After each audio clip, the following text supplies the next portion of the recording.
वहां पे मैं हनफियों के साथ नहीं हूं। हनफी कहते हैं 2 वक्त का खाना है, खुद से इन्होंने दीन में दाखिल किया है। वहां अहले हदीस का मौकिफ ठीक है। देखिए हम तो बैलेंस चलते हैं, जिसकी जो बात दुरुस्त है उसको सही कहते हैं।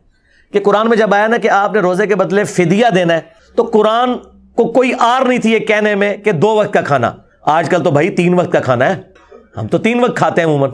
तो कुरान ने कहा कि आपने मिस्कीन को फिदिया देना है जो औसतन तुम खाते हो। तो इसका मतलब एक आम आदमी भी, एक घोड़ा भी पहली दफा जब कुरान पढ़ेगा ना, तो इसका मतलब यही लेगा कि एक मिस्कीन को 1 वक्त का खाना खिलाना है।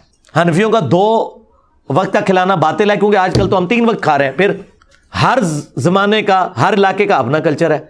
वो बात ठीक है कि एक खाने के इक्विवेलेंट खा उसे खाना खिला दे मिस्कीन को, खा उसे उतनी रकम दे दे। और यही मौकिफ तमाम कफारों के लिए है। वो 60 मिस्कीनों वाला हो, खा वो 1 मिस्कीन वाला हो, सब का इक्विवेलेंट ये है कि आप पैसे भी दे सकते हैं और खिला भी सकते हैं। ये आपकी मर्जी है। ये इसके अंदर